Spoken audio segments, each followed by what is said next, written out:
በጉጉት ሲጠበቅ የነበረው የዲፕሎማቶች መንደር በሆነው በሳር ቤት ሳይታችን ላይ የቤት ባለቤት ለመሆን ፈልገው ሽያጭ በመጨረሳችን እድሉ ላመለጣችሁ ደንበኞቻችን ዳግመኛ በዛው ሳር ቤት ከቫቲካን ኤምባሲ ፊት ለፊት የተለያዩ የካሬ አማራጮችን እስከ 35% በሚደርስ እውነተኛ ቅናሽ ከ80 ካሬ ጀምሮ በ5.7 ሚሊዮን ብር የቤት ባለቤት ስናደርጎ በታላቅ ደስታ ነው። በተጨማሪም ቤተ መንግስት አቅራቢያ ያደረገውና የብዙሃኖች ትዝታ በያዘው በአቧሬ አዲሱ ሳይታችን ላይ ከባለ አንድ መኝታ ጀምሮ የመኖሪያ ቤቶችንና የንግድ ሱቆችን ደግሞ ከፈለጉ በኢንዱስትሪ መንደር በሆነው በገላን ባወጣረው ትልቅ የገበያ ማዕከላችን ላይ በጠቅላላ ዋጋ ከ2.6 ሚሊዮን ብር ጀምሮ የሱቅ ባለቤት ይሁኑ። ያለን ቦታ ውስን በመሆኑ እንዳያመልጦ። ለበለጠ መረጃና ለሳይት ጉብኝት ከታች በምናስቀምጠው ስልክ ይደውሉ። ጋጋሪዎች ነን። አሁን ላይ ምግባችን ከሚሰጠን አስፈላጊ የሰውነት አበልጻጊ ቫይታሚኖች ባለፈ በእጅጉ የሚያሳስበን የምግብ ዝግጅትና አቀራረብ ሂደት ጤናማነት ነው። ጋጋሪዎች ነን። ለዛም ነው ለእንጀራችን ከፍተኛውን ጥንቃቄ የምናደርገው።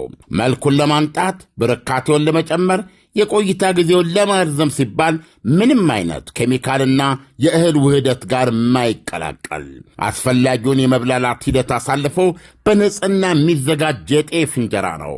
በፕላስቲክ ታሽገው የሚቀርቡ ምግቦች ለምርቱ ተብለው በተሰሩ ማሸጊያዎች ፉድ ግሬድ ፕላስቲክ ካልታሸጉ ለካንሰር፣ ለጉበት፣ ለኩላሊት በታዳጊዎች ላይ ሁለንተናዊ አስተሳሰብና እድገት ላይ ከፍተኛ ውስንነት እንደሚያስከትሉ የዓለም የጤና ድርጅት አስታውቋል። ለዚህም ሲባል ጋጋሪ በዱባይ ሙኒሲፓሊቲ ማረጋገጫ ያለፈ የዩኤኢ ኳሊቲ ማርክ ሰርቲፊኬት ፉድ ግሬድ በተሰጠው ለምግብ ማሸጊያነት የተመረጠ ፕላስቲክ ማሸጊያ የተዘጋጀ ነው። ንፋስ ሳይገባው ቃናና መዓዛውን ሳያጣ በነጭና በቀይ ጤፍ በሁለት አማራጭ ታገኙታላችሁ። ከአክብሮት ጋር ነው ይህን የምነግሮት። አዎ ያሻግታል፣ የጤናማ እንጀራ ባህሪው ስለሆነ። በማሸጊያው ላይ በግልጽ ከተቀመጠው ከ3 እስከ 4 ቀናት በላይ እንዳይጠቀሙ። በጋጋሪ ትሬዲንግ ተመርቶ በዳኒዳን ጄኔራል ትሬዲንግ የሚቀርብ ሲሆን በአልበርሃ በዳኒዳን ሚኒ ማርትና በዱከም ሬስቶራንት ውስጥ 24 ሰዓት ያገኙታል። በቅርቡ በሁሉም የተባበሩት አረብ ኤሚሬቶች ከተሞች የምንገኝበትን አድራሻ የምናሳውቅ ይሆናል። በጋጋሪዎች የቀረበ ጋጋሪ ንጹሕ እንጀራ።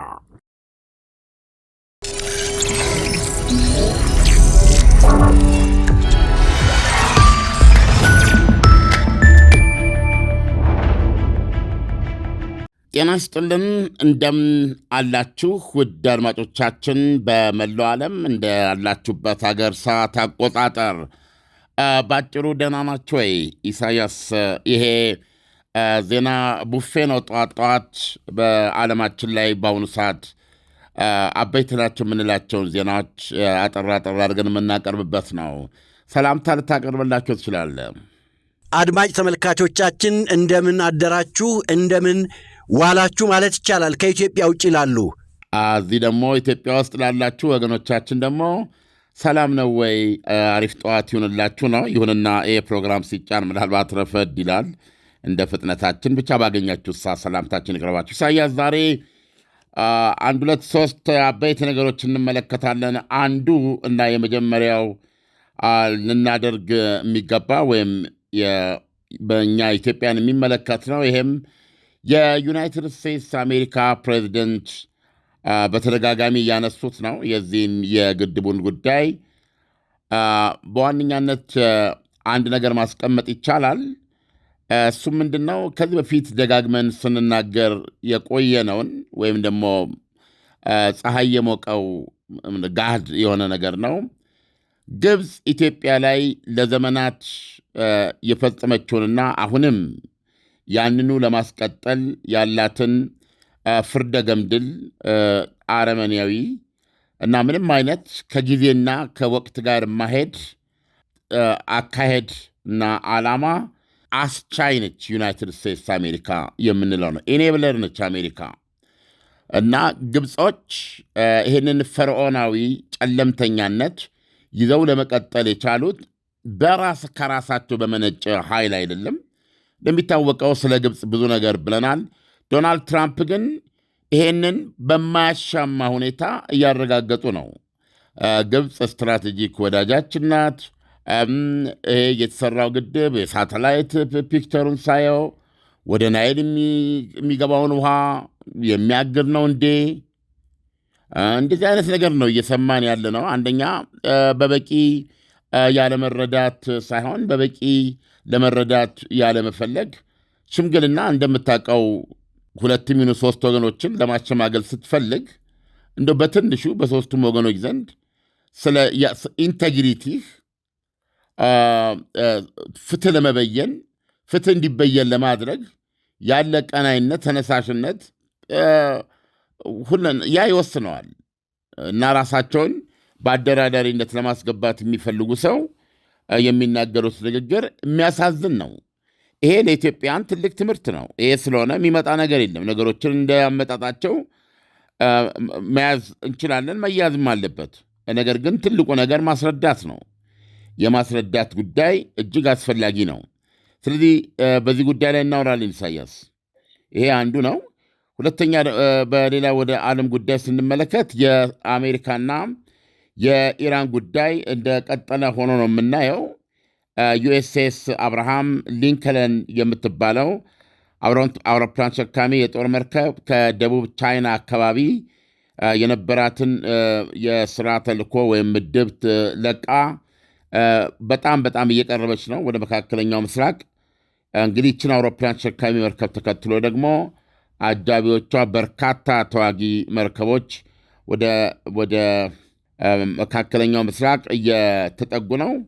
በዚህ ጉዳይ ላይም የፕሬዚደንቱ የኢራን ፍጥጫ አይ ቲንክ እንዳለ ነው ማለት ይቻላል። ምክንያቱም በፊት የፕሬዚደንቱ ዛቻ በብረት ያልተደገፈ ነበረ። ምክንያቱም በአካባቢ የነበረ ከዚህ በፊት የምናውቀው አይነት ወታደራዊ እንቅስቃሴ አልነበረም። አሁን ደግሞ የዛቻ ያለ አይመስልም። ነገር ግን ወታደራዊ ስምሪት እየመጣ ነው። ይህንንም እናነሳለን። ዩናይትድ ስቴትስ አሜሪካ ከዓለም ጤና ድርጅት ጋር ያላትን ስንብት በትናንትናው ዕለት ሙሉ በሙሉ ፈጽማለች። ክሩ ተቆርጧል። እሱንም እንጠቅሳለን። እንግዲህ በተጨማሪ ደግሞ በዛሬው ዕለትና በነገው ዕለት በዚህ በመካከለኛው ምስራቅ ዶሃ ማለትም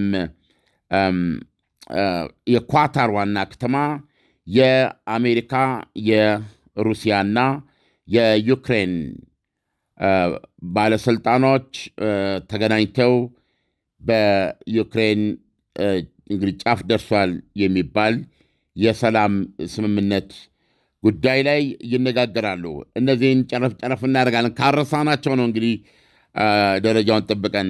ስለዚህ ወደ መጀመሪያው ርዕስ ማለፍ እንችላለን። ዶናልድ ትራምፕ ዩናይትድ ስቴትስ አሜሪካ ግብፅ በኢትዮጵያ ላይ በኢትዮጵያውያን ሪሊ እልቂት በኢትዮጵያውያን የማይታይ በየጊዜው ወይም ኢትዮጵያን በጨለማ ውስጥ የማኖር ፖሊሲን የዩናይትድ ስቴትስ አሜሪካ ፖሊሲ አካል መሆኑን በአደባባይ ስለነገሩን ነው። ከዚህ በፊት ስለ ዶናልድ ትራምፕ ተናግረናል። ዶናልድ ትራምፕ ፊት ለፊት የሚያደርጉትን ነገር ከዛ በፊት የነበሩትም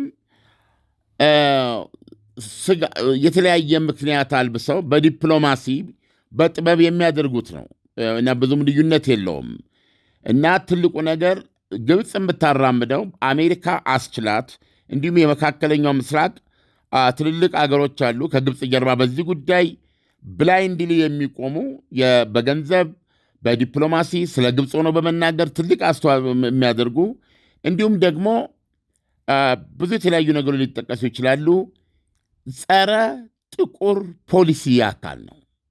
ወይም ይሄንን ጥቁር ሰው እንደ እኩል አሁንም ድረስ ነው የምነግርህ። ይሄ እኩልነት ብለህ የምትናገረውን ነገር እንደ ሰው በኩል የማየት ችግር ነው። ያውቃሉ ችግሩና ከአንተ ጥያቄ ልነሳ። ዓለም ከዶናልድ ትራምፕ አጠቃላይ ባህሪ ስንነሳ ፍትሐዊ ናቸው ወይ? ከተመረጡ ጊዜ አንስቶ እስካሁን ያለው አጠቃላይ ሂደታቸውን ስንመለከት እሳቸው የፈለጉትን የወደዱትን ነገር ብቻ ነው የሚያደርጉት። የኢትዮጵያን ጉዳይ ፍትሐዊ ሆነው የሚያዩበት ሁኔታ ይፈጠራል ወይ? አዎ፣ ድርድሩ እንግዲህ በሁለቱ ወገኖች ተቀባይነት ሊሆን የሚችል ነው። እዛ ከመድረሳችን በፊት ግን አሁን በሚታየው ሁኔታ አሜሪካ ወይ መረጃ የላትም ወይም ደግሞ አስቀድሞ የተወሰነን ነገር ፎርማላይዝ ለማድረግ በድርድር የተደረሰ አድርጎ በግዳጅ ለማስፈረም የሚደረግ ሙከራ ካልሆነ በስተቀር መረጃ እንደሌላት ያመለክታል። ወይም ደግሞ ይህንን እውነታ ሆን ብሎ ያለማየት ነገር እናያለን። ለምሳሌ ግድቡ ላይ ከማንም በላይ ግብፅ ታውቃለች። ግድቡ የሃይድሮ ኤሌክትሪክ ፓወር ነው። በተለያዩ ዓለማት እየተሰሩ ነው። ቻይና፣ ህንድና ፓኪስታን የሚጋሩት ውሃ ላይ እየሰራችው ግድብ አለ። አሁንም በቅድ የያዘችው ትልቅ ግድብ አለ። የመሳሰሉት አሉ። ሁሉም ህግ አለው። የሃይድሮ የኤሌክትሪክ ኃይል ማመንጫ ነው። የውሃውን ፍሰት አይገታውም በሚገባ እንኳን አሜሪካ። ይሄ ለማንም ግልጽ ነው። ትልቁ ጥያቄ አሁን ይሄ የተሰራ ግድብ በሳተላይት አይቼው ውሃውን ወደ ናይል እንዳይፈስ ያደርገዋል ወይ ነው። ይሄ ስጋት ነው። ይሄ ስጋት እንዳይኖር ስምምነት ነው የሚያስፈልገው። የውሃው ፍሰት የሚቀጥል ነው። ነገር ግን አሁን ትልቁ ችግር የሆነው የተፋሰሱ 11 አገሮች ውስጥ አብዛኛዎቹ የፈረሙበትና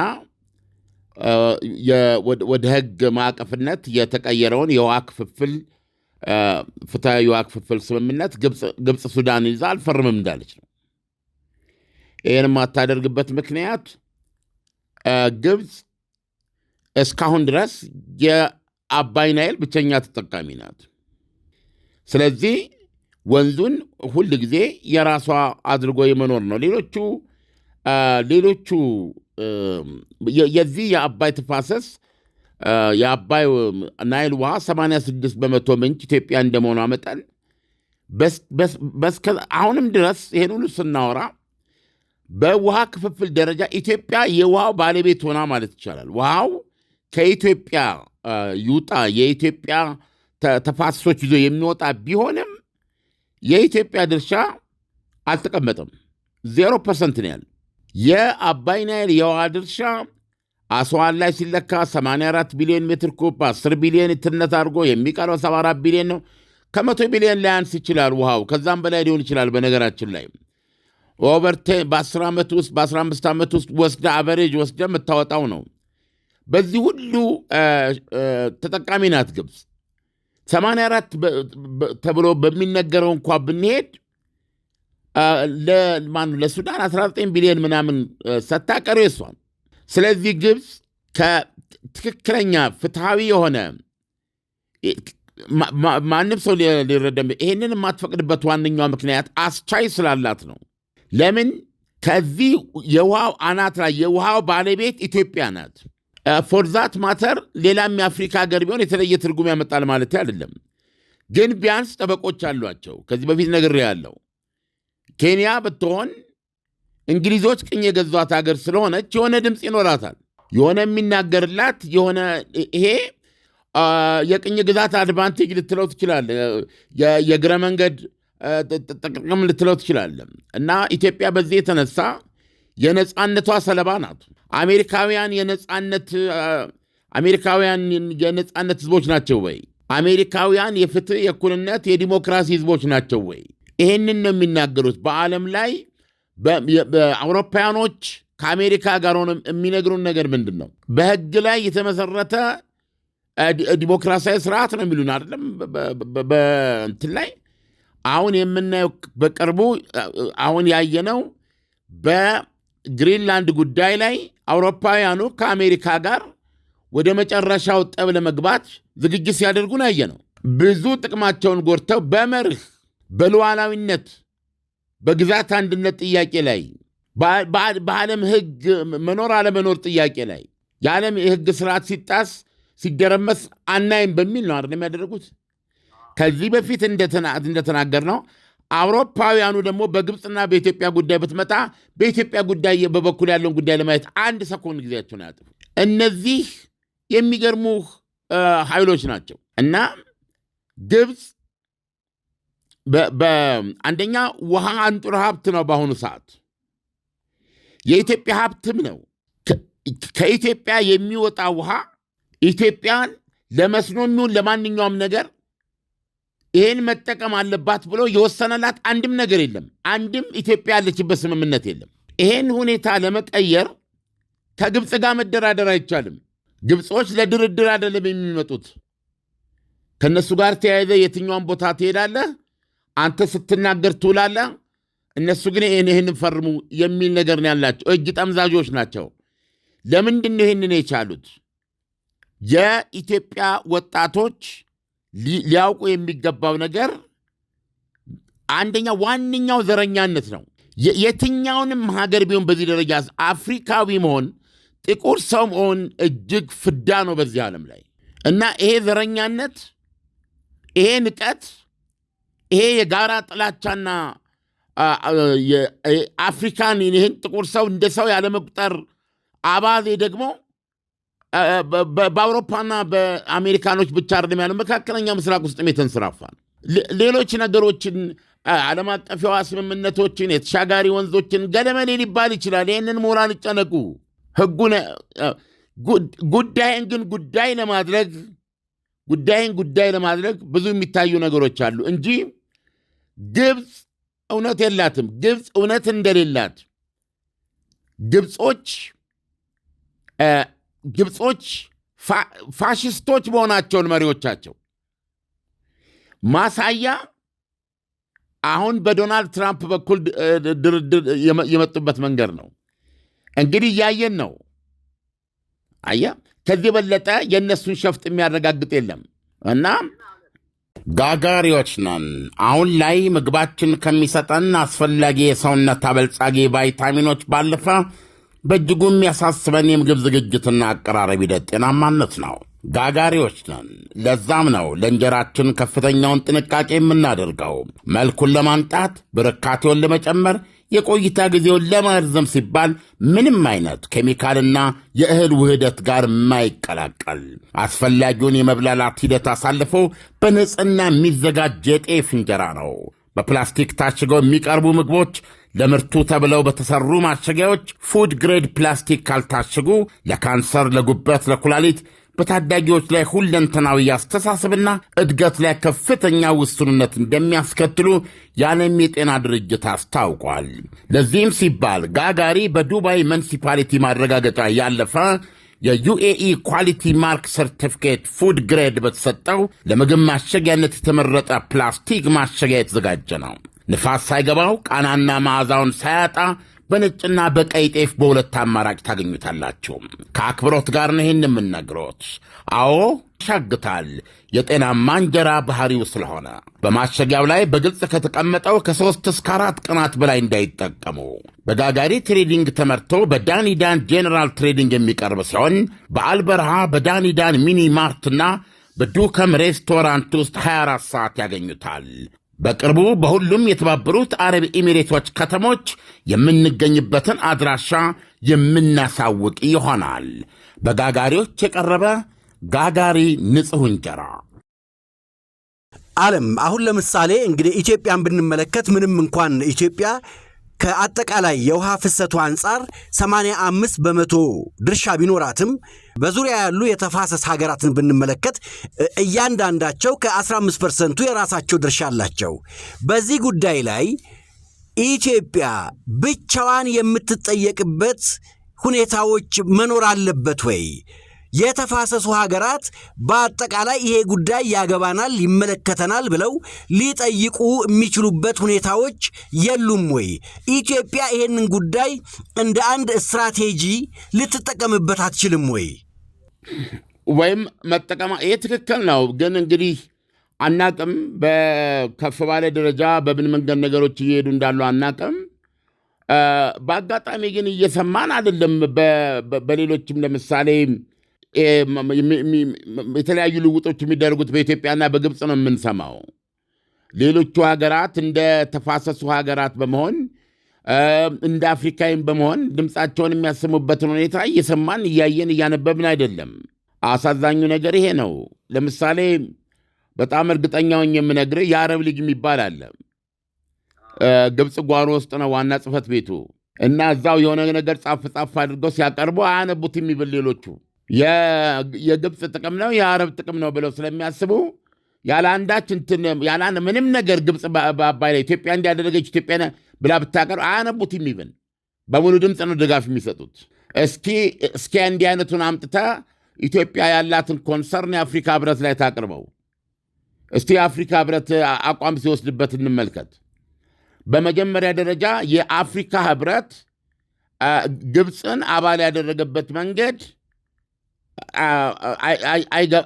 ከማይገባቸው ሰዎች ውስጥ ነኝ እኔ እና የአፍሪካ ህብረት እንደቀደመው የአፍሪካ አንድነት ድርጅት እውነቱን ለመናገር መሰረታዊ ጥቅሙ ምንድን ነው ብለው ጥያቄ ከሚያነሱ ሰዎች ውስጥ ነኝ እኔ እና በአጠቃላይ ይሄ ልታየው የሚገባው ይሄ የጥቁር ሰው ችግር ነው። እንደዚህ አድርገን ካላየን የሚቀጥለው ትውልድ እንዴት ማሰብ እንዳለበት መወሰን አንችልም። መንገዱን ማሳየት አይቻልም። ያውቃሉ የትኛውም ቦታ ላይ ፍትህ የሚበየንበት ቦታ ላይ ግብፅ አትቆምም። የማትቆምበት ምክንያት እውነት የላትም። አዎ ለምሳሌ ያክል ግብፅ የናይል ውሃ ያስፈልጋታል። እዚህ ላይ ማንም ጥያቄ የሚያነሳ የለም። ምናልባትም ዝም ብለህ በአጠቃላይ ስትመለከተው የናይል ውሃ በጣም ያስፈልጋት ሀገር ልትሆን ትችላለች። ይህን መካድ አይቻልም። ነገር ግን ይሄም ግምት ውስጥ ገብቶ ውሃ በፍትሐዊ መንገድ ክፍፍል ሲባል ብዙ ማገናዘቢያዎችን አድርጎ የሚደረግ ነው እንጂ ግብፅ የናይል ውሃ ያስፈልጋታል፣ ስለዚህ ለሌሎች አያስፈልግም፣ መብትም የላቸውም እና ኢትዮጵያውያን የግብፆች ራታቢ መሆን አለባቸው፣ እነሱ እየሞቱ ግብፅን ማኖር አለባቸው የሚል ሕግም ደንብም የሰማይም የምድርም ሊኖርም አይችልም። አየህ፣ ስለዚህ ማንኛውም ፍትህ በሚሰበክበት መድረክ ላይ ግብፅና የግብፅ ደጋፊዎችን የማታገኛቸው ደም እያፈሰሱ ትውልድ እያስጠሙ ሀገር እያፈረሱ ራሳቸውን የማኖር ፖሊሲ ያላቸው ብዙ የስርዓት ለውጥ አለ። ቀዝቃዛው ጦርነት ዘመን ፈርሷል። የተለያየ ነገር መጥቷል። እስቲል ከግብፅ ጋር ያለው ጋግርትና ሰይጣን ግን ይፈርስ አልቻለም። አሁንም የምንመለከተው በየጊዜው ይሄንን ጋግርት ይሄንን ሰይጣኒዝም ይሄንን የሚደግፉ ኃይሎች ናቸው። አሁን ዶናልድ ትራምፕ በይፋ ግብፅ በኢትዮጵያ ላይ የምታደርሰውን እልቂትም ነው ምለው። እኔ እውነቱን ለመናገር ፊውቸር የለንም ባይ ነኝ። እንደ ኢትዮጵያ ሕዝብ እንደ ኢትዮጵያ ሕዝብ እኛም በዚች ምድር ላይ እንዲኖሩ እንደተፈጠሩ ሕዝቦች አገራት ህሉና ይኖርን ዘንድ የግብፅ እብሪት፣ የግብፅ ዳፍንት፣ የግብፅ ሴራ መሰበር አለበት። የውሃ ጉዳይ እኛ የግብፅ ህሉና የኢትዮጵያ መጥፋት ነው የሚለውን መስበር መቻል አለብን። ይህን ልንሰብር የምንችለው በእውነት ነው። ስለዚህ መናገር መንገድ መፈለግ አለብን። ድምፃችንን ለማሰማት መንገድ መፈለግ አለብን። ቻነል መፈለግ አለብን ነው የኔ አቋምና አመለካከቴ ነው። ዓለም አሁን ለምሳሌ እንደ ኢትዮጵያ ያሉ ሀገር አቋርጦ የሚወጣ ውሃ ያላቸው ቱርክ፣ አሜሪካ እና ሌሎችም ሀገራቶች አሉ። እነዚህ ሀገራት ይሄንን ውሃ ተጠቅመውበታል ወይ? ከተጠቀሙበትስ ደግሞ ውሃውን ሙሉ በሙሉ አቋርጠውታል ወይ? ወደ ሌላ ሀገር እንዳይፈስ አድርገውታል ወይ? ውሃው ወደዛ የሚሄድ ከሆነ ደግሞ ዓለም አቀፍ ሕጉስ ደግሞ እንዴት ነው ይህንን ጉዳይ የሚመለከተው? እንዴትስ ነው የሚዳኘው? ዓለም አቀፍ ሕጉ የሚለው ሊል ይችላል። ዓለም አቀፍ ሕጉ ምንም ገብተህ ልትሰራ ልታገላብጥ የሚያስፈልገውም ነገር የለም። አሁን በምንመለከተው የሚለው ነገር ካለ ዓለም አቀፍ ሕጉ አንድ ወንዙን ተከትሎ ያሉት ሀገሮች ተጠቃሚ ይሁኑ ነው። ወንዙ ከኔ ነው የሚነሳው ብለህ የኔ ነው ብለህ መደምደም አትችልም ነው። ዓለም ሙሉ በሙሉ መዝጋት አትችልም ነው። አትችልም። ውሃው አንድ ድንበር ተሻጋሪ ውሃ ድንበሩን ተሻግሮ የሚጠቀሙበት ሀገራት አሉ። እና ሁሉም ተጠቃሚ ይሆኑበት ነው። ሁሉም ተጠቃሚ የሚሆኑበት ግን ደረጃ አለው። ለምሳሌ ውሃው ላይ ሃይድሮ ኤሌክትሪክ ምንድነው ግድብ እንዳትሰራ አይከለክልም። ምክንያቱም የኤሌክትሪክ ኃይልን የሚያመነጨው እንጂ ውሃውን አያግደውምና። ሁለተኛ ግብፅ ተጠቃሚ እንድትሆን ለምሳሌ ግብፅ በአባይ ናይል ተጠቃሚ መሆን አለባት። እዚህ ላይ ኩዌስችን ያነሳ ማንም የለም። ተጠቃሚ መሆን የለባትም ያለ የሚል ማንም ኢትዮጵያ አይኖርም። ግብፅ መብቷም ነው። አሁን ውዝግቡ ያለው ምንድን ነው? ኢትዮጵያ የውሃው አንበሳው ድርሻ ያላት ሀገር እንደመሆኗ መጠን ደግሞ አንበሳውን ድርሻ አትጠቀምም ሊል የሚችል ሕግ የለም። እዚህ ጋ ነው ፋላሲው ያለው። ኢትዮጵያ የውሃ ድርሻዋ ዜሮ ነው ብያለሁ እኮ ቅድም። ግብጾች ማስረጃ ታሪካዊ ተጠቃሚነትን ማስረጃ ደጋፊ አድርገው የሚያቀርቡት የቅኝ ግዛት ውሎች ናቸው። 2 የቅኝ ግዛት ውሎች አሉ። ውሃውን የሱዳንና የግብፅ ነው የሚያደርጉት። ባጭሩ አይደለም። ይሄ በቅኝ ግዛት ጊዜ ሰዎች ተሰቃይተዋል። ሰዎች በገፍ ተገድለዋል። ቤልጅጎች ኮንጎ ውስጥ እንደዚህ ያደረጉትን ታሪክ ስትሰማ ጥቁር ሆነ በመፈጠርህ አሁን ሁሉ መሞት ትፈልጋለህ። በአፍረት ወደኋላ ሄደ ማለት ነው። ይህን ጥቁር ሰው እንደ ፍየል ነው ያረዱት፣ በገፍ ነው የፈጁት። በዛን ጊዜ በመጀመሪያ ደረጃ በቅኝ ግዛት ሲይዙ ጥቁር ሰው የቧንቧ ውሃ መጠጣት የለበትም፣ ከከብትና ከሚዳቆ ጋር ወንዝ እየሄደ ነው መጠጣት ያለበት ቢሉ ማንም ይከለክላቸው ያኔ? አዎ። በዚህ እንገዛ ከሆነ የሌላ ነገር ነው። ስለዚህ የአባይ ናይል ትልቁ ችግር የኢትዮጵያ የውሃ ድርሻ አልተቀመጠም። አባይ 86 በመቶ የአባይ ናይል የውሃ ምንጭ ሆነች ሀገር በእውነተኛ መንገድ ይበየን ከተባለ አላት ከፍተኛው ድርሻ ኢትዮጵያ ነው። ይሄንን በሌለበት ሁኔታ የኢትዮጵያ ድርሻ ባልተቀመጠበት ሁኔታ ስቲል ግብፅ የአባይ ናይል ውሃ ተጠቃሚ ናት። ግድቡም ተሰርቶ የጎደለባት ነገር የለም። ነገር ግን ግብጾች አሁንም እንደምታየው በባለፈው በቅኝ ግዛት የነበረውንና እነሱም በቅኝ ግዛት ውስጥ ተረምጠው የነበሩ ህዝቦች ናቸው። በዛ ግልባጭ ስለሚጠቅማቸው ያንን ይዘው አሁን ደግሞ የዶናልድ ትራምፕ መንግስት በሀገር ውስጥም ከፍተኛ አብዮት እየተነሳለበት ያለ ሀገር ነው። ይህንን ሁላችንም እየተመለከትን ነው። ከትልቋ ካሊፎርኒያ የምንሰማው ንቅናቄ አለ። አሜሪካ ራሷ ከፍተኛ የዲሞክራሲና የራሷ ራሷ እንደቻለች እንደ አንድ ወጥ ሀገር ነገና ከነገ ወዲያ የምናያቸው ማት ነገሮች ሊኖሩ ይችላሉ። የዶናልድ ትራምፕ ስርዓት አሁን ያለው የዶናልድ ትራምፕ ስርዓት በአውሮፓና በአሜሪካ መካከል በግሪንላንድ ጉዳይ ያለው ሁኔታ እናውቃለን። እኛ አይመለከተንም ያ ነገር። ግን ዶናልድ ትራምፕ ነገሮችን በሚገባ ተረድተው ለመናገር የሚፈልጉ ቢሆኑ ኖሮ ዶናልድ ትራምፕ የዓለም አቀፍ ሕግ የሚያሳስባቸው ሰው ቢሆኑ ኖሮ ዶናልድ ትራምፕ ሰብአዊ ግዴታቸውን እንደ ሀገር እኮ ነው የሚናገሩ። ግራ እኮ ነው የሚያጋባው። እንደ ሀገር ይሁን እንደ ሰው የምናቅበት ነገር የለም። የኢትዮጵያውያን ህልውና ባላቋረጠ ዘመናት ባስቆጠረ እልቂት ውስጥ ነው ያለው። የዚህ ሁሉ ምክንያት የሆነችው ግብፅ ናት ብለን ስንናገር ያላመኑ ሰዎች ካሉ ዛሬ ግብፅ ከማጋር ቆማ አልሲሲ እሰይ ስለት የሰመረ ብሎ እልል ብለዋል። ምክንያቱም በቀላሉ የሚሰሙት በፍርደ ገምድል ዓላማቸውን ወደ ህግ አስደርገው የኢትዮጵያ ጣት ቀለበት ምንድን ነው የኢትዮጵያ እጅ እንጠማ እኛ እንጣ የተፈጥሮ ሀብታችን ለግብፅ በነፃ ይሰጥ ብለን እንድንፈርም ያስችለኛል ያለውን ዘመን ለመጠቀም ነው ግብፅ እየተንቀሳቀሰች ያለችው። እና ቅድም ያልከው ለምንድነው እነዚህ የተፋሰሱ ሀገራት ለኢትዮጵያ ቅመማ የሆኑት? ይሄ ጥያቄ መቅረብ ያለበት አንደኛ በኢትዮጵያ በኩል ይህን እንቅስቃሴ ማድረግ መቻል አለበት። ሁለተኛ ጥቁሩን ሰው በተመለከተ በቀላሉ ነው የምንረካው።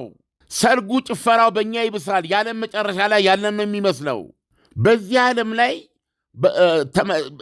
ዓለም ላይ መጥቶ ሁሉን ነገር አርክቻለሁ ብሎ ተደስቶ የሚሞት የሰው ዘር ካለ በእኛ ይብሳል።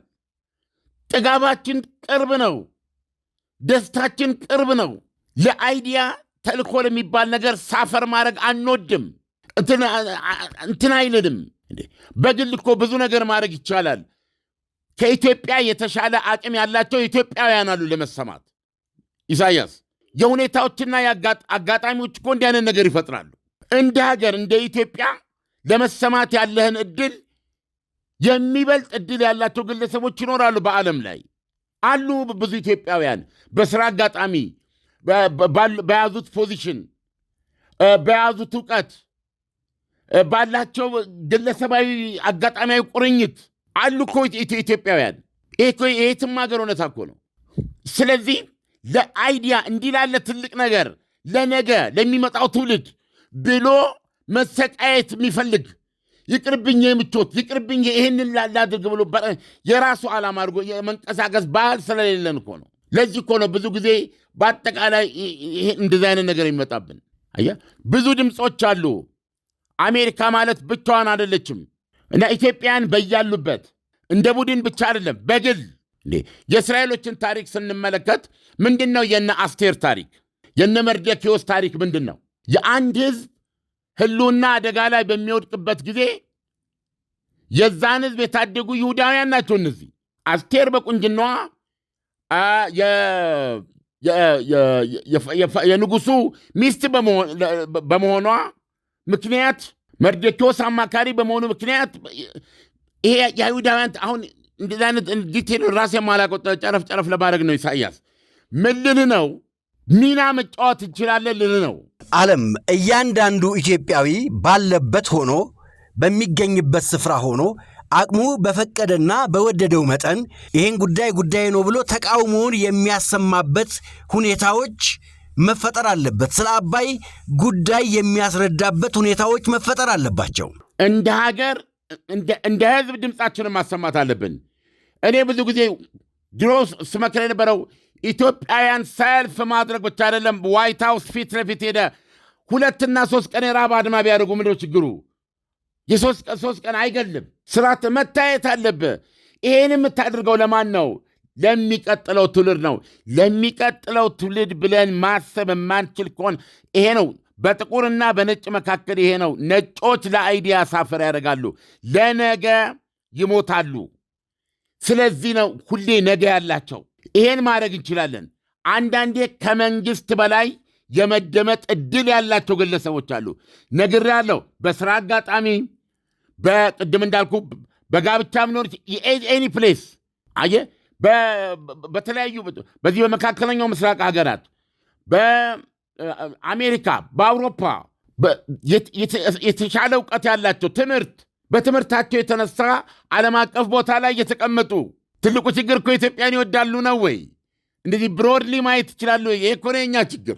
ግብጾች እንደ ግብፅ መናገር ይችላሉ፣ እኛ እንደ ኢትዮጵያን መናገር እያቃተን ነው የተለያየ ቦታ ላይ። ይሄንን ስብራት ይሄንን በእውነት ነው የምነግርህ ጥቁርነት ፍርጃ አለመሆኑን ስለ ጥቁር በጥቁርነታችን እንዲበየንብን አይገባም ስንል በጥቁርነታችን እኛም ሰው እንደ ሰው ማሰብ መቻል ይህን ማረጋገጥ አለብን። ይሄ ነው ችግሩ። ግብጾች በመካከላቸው ያለውን ልዩነት ራሳቸው ያውቁታል። በአንድ ጀንበር ተጨራርሰው ሊያድሩ የሚችሉ ናቸው። ነገር ግን ከዛ የተሻለ የሚያደርጋቸው ነገር ከዛ ውጭ በሆነ መንገድ ግብፅን የሚያራምዱበት ነገር ነው። ግፍንና ውሸትን ዘላለማዊ አድርገው የውሃው ምንጭ የሆነችውን ኢትዮጵያን ውሃዋን ነስተው ውሃው በእኛ ይሄዳል። ልክ ነው አባይ ምናምን እየተባለ ይዘምራል እንጂ እነሱ ብቻ የሚጠቀሙበት የእነሱ ውክልና ጦርነት እኛን የሚያነደን እና የእኛ ፊውቸር በእነሱ ጽሕፈት ቤት ውስጥ የሚወሰንበት ምክንያት ምንድን ነው? ይሄን ለማሸነፍ ኢትዮጵያውያን በሙሉ ጥያቄ ለህሊናችን ማቅረብ አለብን። አንችልም ወይ? ከትንንሽ ነገሮች ናቸው ትልቅ ነገር የሚያመጡት። በአንድ የተአምር አይደለም የሚሰራው። ስለዚህ እንደ ዶናልድ ትራምፕ ያሉ ሰው ኃይለኛ ቦታ ላይ ያሉ ናቸው። ስለዚህ ኢትዮጵያ ድምጿን ማሰማት አለብን። አሁንም ዶናልድ ትራምፕ ሲናገሩ የሚያውቁትን ነው የሚናገሩት። ኢጂፕት ምናምን ናይል ምናምን እንደዚህ የእሷ ህልውና ነው። ይህን ነው ሲያጽፉ የሚኖሩት እነሱ። 1000 ጊዜም ስታነብ የምትለው የትኛውም የዜና አውታር ይጻፍ አዲስ ነገር ለማየት እንኳ ከዚህኛው ሳይዶ ነው አይጽፉትም።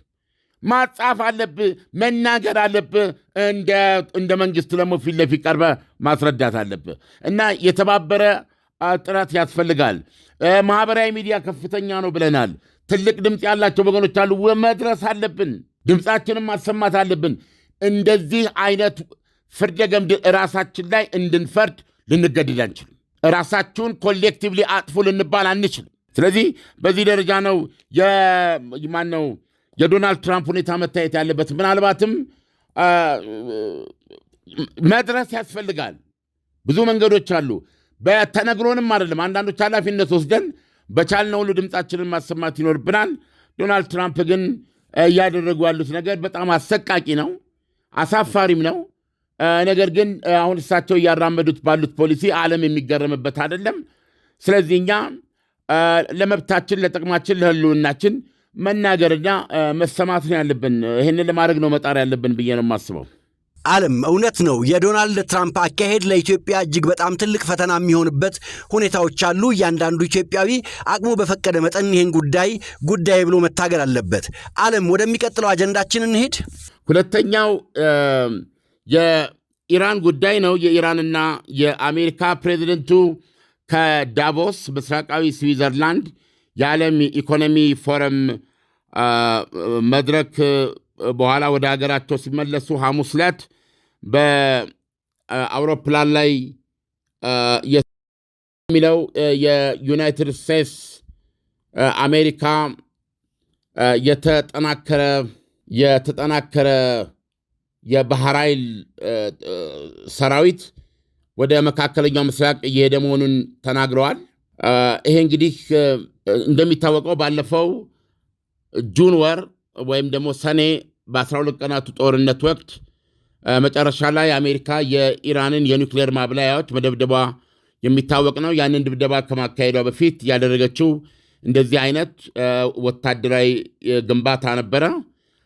አሁን ያንን ተመሳሳይ ግንባታ እያደረጉ መሆኑን ነው እያየን ያለ ነው። የጦር መርከቧን ጉዞ ከጀመረች አያሌ ቀናት ያለፉ ስለሆነ በማንኛውም በሚቀጥሉት ቀናት ወይም በሚቀጥለው ሳምንት እንደዚህ ቦታው ላይ ትደርሳለች ማለት ነው። የተጠናከረ አንድ የጦር አውሮፕላን ተሸካሚ እስከ 80 የጦር ጀቶች ይይዛል። ሌሎችም ተዋጊዎች አሉ። የሚሳኤል ተዋጊዎች አሉ። የሚሳኤል ተኳሾች አሉ። የተጠናከረ ቡድን ነው። ይህንን በማስመልከት ዶናልድ ትራምፕ ትልቅ አርማጌዶን ያሉት የተገነባ ነው። ሌላው ደግሞ ኢራን የኒውክሌር እንቅስቃሴ ብታደርግ በተመሳሳይ ሁኔታ ከመምታት ወደኋላ እንደማይሉ ገልጸዋል። በነገራችን ላይ ኢሳያስ በአጠቃላይ በይፋ ገልጻለች። ኢራን 3117 ሰዎች መገደላቸውን የሀገሪቱ መገናኛ ብዙሃን በይፋ ገልጸዋል። በጣም የሚዘገንን ነው። ሰው በጦር ሜዳ ሊሞት የሚችል ነው እንጂ 3117 በአንድ ሀገር ዋና በሀገር ከተሞች ውስጥ የሚገርም ነው የዚህ ዓለም ነገር። እና ኢራን እንደምታቀርበው ከእነዚህ ውስጥ 2427ቱ ሰላማዊ ሰዎች ወይም ሰልፈኞች ናቸው። 1690 ደግሞ የህግ አስከባሪ ኃይሎች ናቸው ነው የምትለው። 3117 ሰዎች አልቀዋል ነው የምትለው። የአሜሪካንን የዚህ የጦር መሳሪያ ግንባታ ማለት የዚህ አሁን ከዚህ ከዩኤስኤስ አብርሃም ሊንከን አውሮፕላን ተሸካሚን ተከትሎ ባሉ በርካታ የጦር መርከቦች የታጀበ ወታደራዊ ግንባታ በመካከለኛው ምስራቅ ለማካሄድ ጉዞ መጀመሩን መሰረት በማድረግ የኢራኑ ውጭ ጉዳይ ሚኒስትር በዎል ስትሪት ጆርናል ላይ በጻፉት ማስገንዘቢያ ጦርነቱ እንደዚህ አይነት ኢራን ላይ ጥቃት የሚደረግ ከሆነም ኢራን ባላት ሁሉ መሳሪያ አጸፌታ እንደምትሰጥና እስራኤልና ወኪሎቿ እንደሚነዙት ፕሮፓጋንዳ ጦርነቱ በአጭር ጊዜ የሚቋጭ ሳይሆን መላ ክልሉን የእሳት ገዋ ውስጥ ሊከት የሚችልና በየትኛውም ዓለም የሚኖር ዜጋን በቀጥታ የሚሆን በተዘዋዋሪ ሊነካ የሚችል ዓለም አቀፋዊ መዘዝ የሚኖረው ክልሉን ግን የእሳት ቋያ ውስጥ የሚከተው ነው በማለት ይህን ተናግረዋል። ይህን ስናገር ለፕሮፓጋንዳ ሳይሆን እንደ አንድ ጦርነትን እንደማይፈልግ ሰው ሆኜ ነው የምናገረው በማለት ለማስጠንቀቅ ሞክረዋል። ከጥያቄ ልነሳ። በጉጉት ሲጠበቅ የነበረው የዲፕሎማቶች መንደር በሆነው በሳር ቤት ሳይታችን ላይ የቤት ባለቤት ለመሆን ፈልገው ሽያጭ በመጨረሳችን እድሉ ላመለጣችሁ ደንበኞቻችን ዳግመኛ በዛው ሳር ቤት ከቫቲካን ኤምባሲ ፊት ለፊት የተለያዩ የካሬ አማራጮችን እስከ 35% በሚደርስ እውነተኛ ቅናሽ ከ80 ካሬ ጀምሮ በ5.7 ሚሊዮን ብር የቤት ባለቤት ስናደርጎ በታላቅ ደስታ ነው። በተጨማሪም ቤተ መንግስት አቅራቢያ ያደረገውና የብዙሃኖች ትዝታ በያዘው በአቧሬ አዲሱ ሳይታችን ላይ ከባለ አንድ መኝታ ጀምሮ የመኖሪያ ቤቶችንና የንግድ ሱቆችን ደግሞ ከፈለጉ በኢንዱስትሪ መንደር በሆነው በገላን ባወጣረው ትልቅ የገበያ ማዕከላችን ላይ በጠቅላላ ዋጋ ከ2.6 ሚሊዮን ብር ጀምሮ የሱቅ ባለቤት ይሁኑ። ያለን ቦታ ውስን በመሆኑ እንዳያመልጦ። ለበለጠ መረጃና ለሳይት ጉብኝት ከታች በምናስቀምጠው ስልክ ይደውሉ። ዓለም ኢራን በዚህ መልኩ መናገር የጀመረችበት ምክንያት አልገባኝም። ካሁን ቀደም እንደምታውቀው አሜሪካ የኒኩለር ማብላያዋን መተዋለች። እስራኤልም ደግሞ ኢራን የአየር ክልሏን ምንም መቆጣጠር በማትችልበት ሁኔታ በተደጋጋሚ መታታለች። ይሄ እያለ በዚህ ሁኔታ ውስጥ እያለች ኢራን በዚህ መልኩ ለግጥሚያ መዘጋጀቷ ለፕሮፓጋንዳ ነው ወይስ በዚህ አጭር ጊዜ ውስጥ ምን ተአምር ተፈጥሮ ነው ኢራን እንዲህ መናገር የጀመረችው? ጦርነት በአጠቃላይ በባህሪው አስከፊ ነው። ባለፈው በሰኔ ወር ያደረጉት ውጊያ ማሳያ ከሆነ ጦርነቱ በተኩስ አቁም ነው የቆመው እና ዶናልድ ትራምፕ እንዳቆሙትም እናውቃለን። በዛ ጦርነት ላይ እንዳየነው የ12 ቀናቱ ጦርነት ለሁሉም ወገኖች ደም አፋሳሽ እንደነበረ መካድ አይቻልም። በሰዎች የሞት ቁጥር ደረጃ ስናይ በቁጥር ደረጃ ከሄድን ምልህ ቀላል ሊሆን ይችላል። ለምሳሌ በእስራኤል በኩል የሞቱት ቁጥራቸው በጣም አነስተኛ ነው። በራሷ በኢራንም በኩል የሞቱት ምንም እንኳ ያው በአንጻራዊነት ከፍ ያለ ቢሆንም አነስተኛ ነው። ያ ጦርነት ግን የተካሄደው አሁን በእስራኤል በኩል የኢራንን የጦር ማሽኖች የመምታት ነው። በኢራን በኩል የተሰጠው አጸፌታ የመታው ቦታ ደግሞ ሲታይ በአብዛኛው ሰላማዊ ቦታ ነው። አይደለም ይሄ እንትን ለማለት አይደለም። አሁን ቴል አቪቭ ውስጥ በርካታ መኖሪያ ህንፃው በብዙ መቶ የሚቆጠሩ ህንፃዎች ተመተዋል። አሁን ትልቁ ነገር በእነዚህ ህንፃዎች ውስጥ የነበሩ ሰዎች በሙሉ ራሳቸውን የሚከላከሉበት ሚቅላጥ ነው የሚባለው ይሄ የመደበቂያ የቦምብ መከላከያ መጠለያዎች ባይኖሩ ኖሮ እንደዛ አይነት ነገሮች ማድረግ ባይቻል ሁሉም ሰው በቤቱ ተቀምጦ የሚገኝ ቢሆን ኖሮ እልቂቱ ከፍተኛ ይሆን ነበረ። ይሄን ግምት ውስጥ አስገብተ ማንኛውም ጦርነት ጎጂ ነው ብለህ ትደመድማለህ። ነገር ግን ኢራኖች ምንድነው እያሉ ያሉት? ውጭ ጉዳይ ሚኒስትሩ an all-out confrontation will certainly be ferocious and drag on far, far longer than the fantasy timelines that Israel and its proxies are trying to peddle to the White House. It will certainly engulf the wider region and have an impact on ordinary people around the globe. ይሄ የኢራኑ ውጭ ጉዳይ ሚኒስትር ንግግር ነው። ፕሮፓጋንዳ ሳይሆን እውነቱን በግልጽ ማስቀመጥ ስላለብኝ ነው። እንደ አንድ ዲፕሎማትና በዚህ ዘርፍ በዚህ ስራ ብዙ እንደቆየ ጦርነትን በእጅጉ እንደሚጠላ ሰው እውነቱን መናገር ስላለብኝ ነው። ቀጥሎ የሚመጣው ግጭት የለየለት ጦርነት ከሆነ በመካከላችን ያለምንም ጥርጥር ጦርነቱ እጅግ አስከፊ ይሆናል። የቆይታ ጊዜውም ወይም መዘዙ ጦርነቱ ራሱ የሚቀጥልበት ጊዜ እስራኤልና የእሷ ወኪሎች ለዋይት ሃውስ ሊያስረዱ ሊያሳምኑ እንደሚሞክሩት በጣም በአጭር ጊዜ ጠጣጠጣ ብሎ የሚያልቅ ነገር ሳይሆን ይሄ እሳቸው ፋንታዚ ነው ያሉት፣ ምርቃና ነው ይሄ ነው ያሉት። በጣም እሳቱ የሚቆይ ክልሉን እሳት ውስጥ የሚረምጥ እና በዓለም ዙሪያ በሚገኙ ዜጎች ላይ የራሱ ተጽዕኖ ወይም ደግሞ በዚህም ሆነ በዚያ መንገድ ሕይወታቸውን መንካት የሚችል ነው የሚሆነው የሚል ማስጠንቀቂያ ነው በኢራኖች በኩል የተሰጠው። ስለዚህ አሁን ትልቁ ጥያቄ ውጭ ጉዳይ ሚኒስትሩን ማስጠንቀቂያ ተመልክተ አሁን የኢራን አገዛዝ እንደተነቃነቀ ጥርስ ነው ሊባል ይችላል። ለምን? ከውስጥ ከፍተኛ ንቅናቄ ተነስቶበታል እና አሁን የሰማው ቁጥር ትልቅ ማሳያ ነው ውስጥ ያለውን ነውጥ በስርዓቱ ላይ። ስለዚህ ከዚህ በፊት እንዳልነው የኢራን ተቀጽላ ኃይሎች በሙሉ ወሳኝ በሆነ መልኩ ተመትተዋል። ራሷ ኢራን ባለፈው ነሐሴ ወር የደረሰባት ድብደባ ስርዓቱን ያንገዳገደ ነው። ይህንን የሚናገሩት ራሳቸው ናቸው። የኢራን ፕሬዚደንት ከዚህ ካለፈው ሰኔ ወር ጦርነት ወዲህ ኢራን ሀኬትና ውከት ውስጥ ናት ብለዋል። ይህን ስታራምድ ዶናልድ ትራምፕ አሁን የጦር መርከቦቻቸውን እያስጠጉ ነው ያሉት። በምን መንገድ? ያለምንም ጥርጥር የእስራኤል ጦር ደግሞ ዝግጁ ነኝ ብለዋል። በሚያስፈልገው ኃይል ለመዋጋት ዝግጁ ነኝ ብለዋል። ምክንያቱም አሜሪካና ኢራን ብሎ አሜሪካ ከዚህ በፊት ብለዋል እነሱ አሜሪካ ብታጠቃን ከእስራኤል ጋር እንዋጋለን ብለዋል።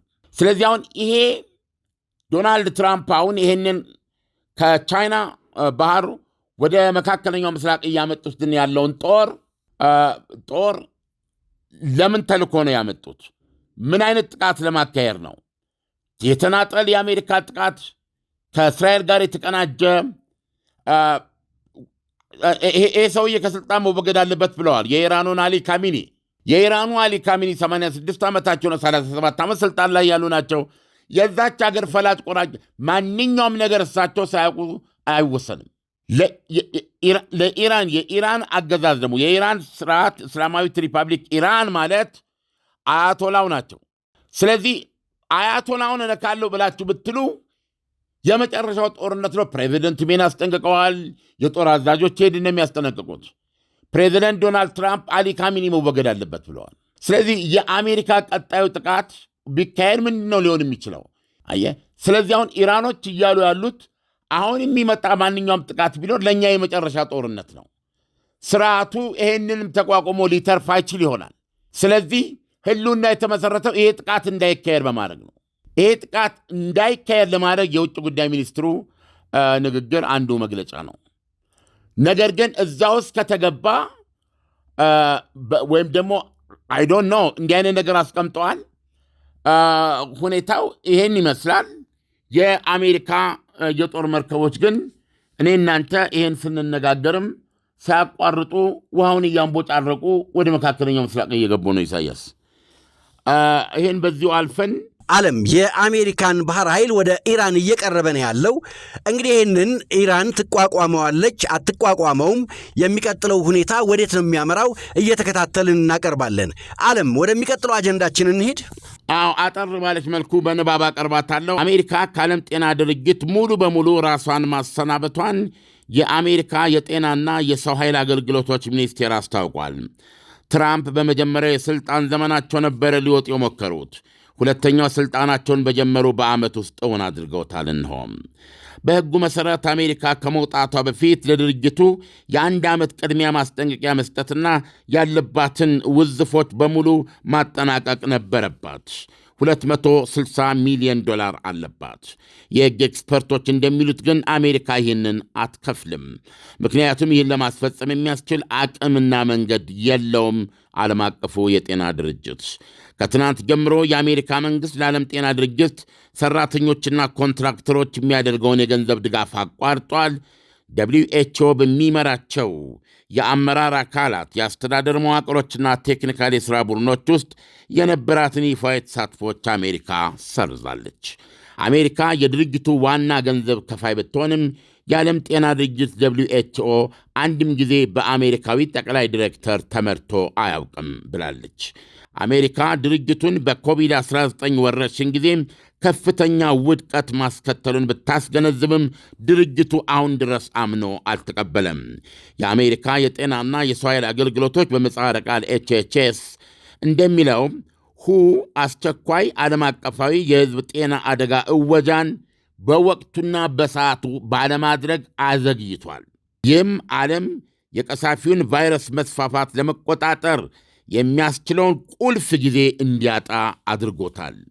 በዛን ወቅት የዓለም ጤና ድርጅት አመራር ቀደም ሲል በቻይና በኩል ስለ ቫይረሱ በይፋ አለመነገሩን፣ የመረጃ መደበቅ መኖሩን እያወቀ ከሰው ሰው የሚተላለፍ ስለመሆኑ ለማረጋገጥ የነበረውን ዳተኛነት እና እንደዚሁም እነዚህን የሚያሳዩ ማስረጃዎች እያሉ በተለይ ቻይናን በተመለከተ ስለ ቫይረሱ መረጃ እየደበቀች መሆኑን ራሱ ደግሞ ድርጅቱ ከሰው ሰው የሚተላለፍ መሆኑን በሰዓቱና በወቅቱ ከመንገር የታቀቡ መሆናቸውን አሜሪካ ትጠቅሳለች።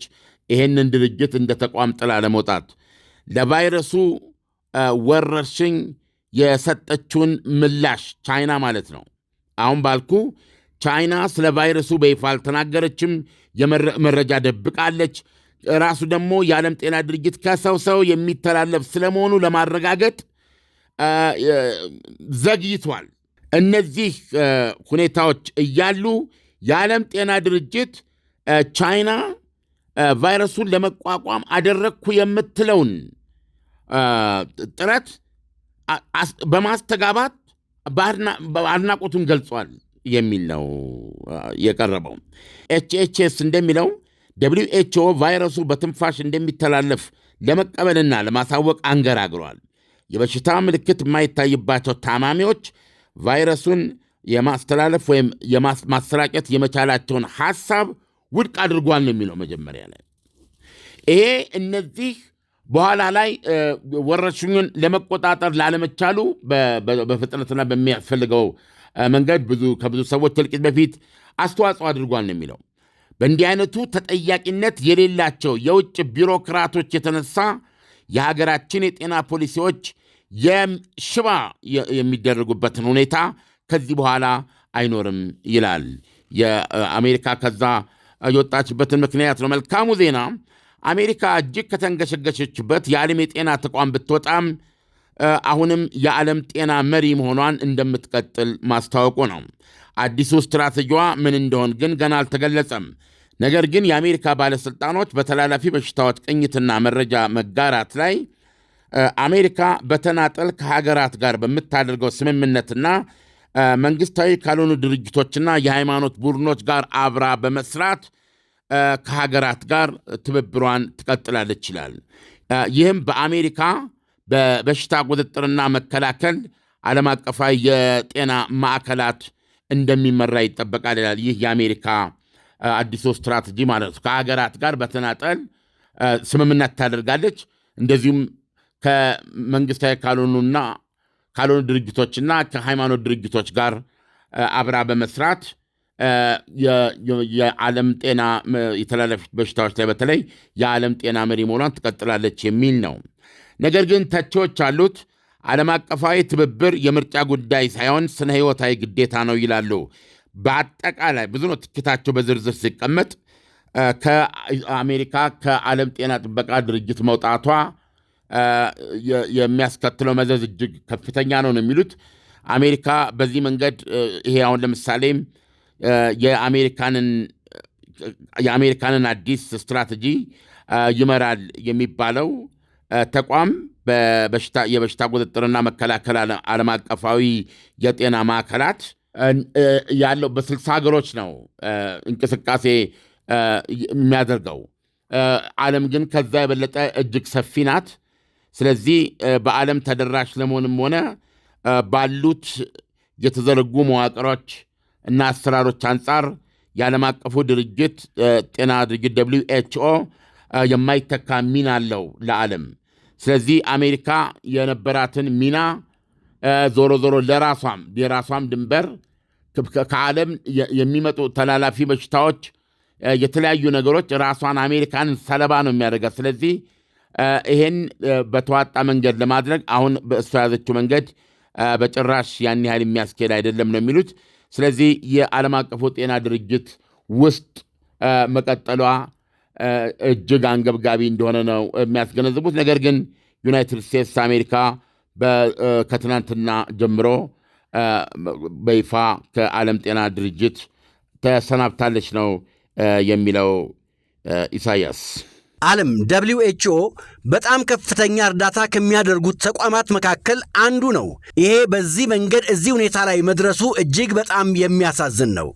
ፕሮግራማችን ለማጠቃለል ዶናልድ ትራምፕ በኢትዮጵያና በግብፅ መካከል ላሸማገል የሚል ቃል ይዘው ነገር ግን የምበይነው ለግብፅ ነው የሚል መልእክት ያስተላልፉበት ንግግራቸው ውስጥ እንዲህ የሚል አለ። ናይል የግብፃውያን ደም፣ የግብፃውያን ልብ፣ ለግብፃውያን ሁሉም ነገር ነው ብለው ተናግረዋል። ለዶናልድ ትራምፕ መተላለፍ ያለበት መልእክት የዚህ ግልባጭ ነው። አባይ ናይል ለኢትዮጵያውያን የኢትዮጵያን ደም፣ የኢትዮጵያ ልብ፣ ለኢትዮጵያውያን ሁሉንም ነገር ነው። ይኸው ነው ኢሳያስ። አድማጮቻችን አሪፍ ቀን ይሁንላቸው። አሜን። ለእኛም አሪፍ ቀን ይሁንልን። ለዛሬው ትንታኔ ከወዲሁ አመሰግናለሁ። ዓለም መልካም ቀን ይሁንልህ። መልካም ቀን ኢሳያስ። በጉጉት ሲጠበቅ የነበረው የዲፕሎማቶች መንደር በሆነው በሳር ቤት ሳይታችን ላይ የቤት ባለቤት ለመሆን ፈልገው ሽያጭ በመጨረሳችን እድሉ ላመለጣችሁ ደንበኞቻችን ዳግመኛ በዛው ሳር ቤት ከቫቲካን ኤምባሲ ፊት ለፊት የተለያዩ የካሬ አማራጮችን እስከ 35% በሚደርስ እውነተኛ ቅናሽ ከ80 ካሬ ጀምሮ በ5.7 ሚሊዮን ብር የቤት ባለቤት ስናደርጎ በታላቅ ደስታ ነው። በተጨማሪም ቤተ መንግስት አቅራቢያ ያደረገውና የብዙሃኖች ትዝታ በያዘው በአቧሬ አዲሱ ሳይታችን ላይ ከባለ አንድ መኝታ ጀምሮ የመኖሪያ ቤቶችንና የንግድ ሱቆችን ደግሞ ከፈለጉ በኢንዱስትሪ መንደር በሆነው በገላን ባወጣረው ትልቅ የገበያ ማዕከላችን ላይ በጠቅላላ ዋጋ ከ2.6 ሚሊዮን ብር ጀምሮ የሱቅ ባለቤት ይሁኑ። ያለን ቦታ ውስን በመሆኑ እንዳያመልጦ። ለበለጠ መረጃና ለሳይት ጉብኝት ከታች በምናስቀምጠው ስልክ ይደውሉ።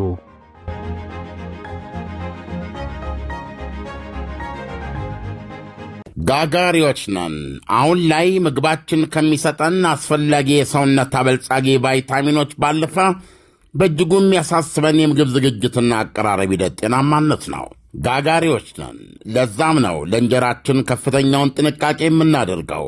መልኩን ለማምጣት፣ ብርካቴውን ለመጨመር፣ የቆይታ ጊዜውን ለማርዘም ሲባል ምንም አይነት ኬሚካልና የእህል ውህደት ጋር የማይቀላቀል አስፈላጊውን የመብላላት ሂደት አሳልፎ በንጽህና የሚዘጋጅ የጤፍ እንጀራ ነው። በፕላስቲክ ታሽገው የሚቀርቡ ምግቦች ለምርቱ ተብለው በተሰሩ ማሸጊያዎች ፉድ ግሬድ ፕላስቲክ ካልታሸጉ ለካንሰር፣ ለጉበት፣ ለኩላሊት በታዳጊዎች ላይ ሁለንተናዊ አስተሳሰብና እድገት ላይ ከፍተኛ ውስንነት እንደሚያስከትሉ የዓለም የጤና ድርጅት አስታውቋል። ለዚህም ሲባል ጋጋሪ በዱባይ ሙኒሲፓሊቲ ማረጋገጫ ያለፈ የዩኤኢ ኳሊቲ ማርክ ሰርቲፊኬት ፉድ ግሬድ በተሰጠው ለምግብ ማሸጊያነት የተመረጠ ፕላስቲክ ማሸጊያ የተዘጋጀ ነው። ንፋስ ሳይገባው ቃናና መዓዛውን ሳያጣ በነጭና በቀይ ጤፍ በሁለት አማራጭ ታገኙታላችሁ። ከአክብሮት ጋር ነው ይህን የምነግሮት። አዎ ያሻግታል፣ የጤናማ እንጀራ ባህሪው ስለሆነ። በማሸጊያው ላይ በግልጽ ከተቀመጠው ከ3 እስከ 4 ቀናት በላይ እንዳይጠቀሙ። በጋጋሪ ትሬዲንግ ተመርቶ በዳኒዳን ጄኔራል ትሬዲንግ የሚቀርብ ሲሆን በአልበርሃ በዳኒዳን ሚኒ ማርትና በዱከም ሬስቶራንት ውስጥ 24 ሰዓት ያገኙታል። በቅርቡ በሁሉም የተባበሩት አረብ ኤሚሬቶች ከተሞች የምንገኝበትን አድራሻ የምናሳውቅ ይሆናል። በጋጋሪዎች የቀረበ ጋጋሪ ንጹሕ እንጀራ። ምርትና አገልግሎቷን በአዋዜ ላይ ያስተዋውቁ። ለጥራች እንታመናለን። በስልክ ቁጥሮቻችን ይደውሉልን። አዋዜ ዓለምነህ ዋሴ ዜና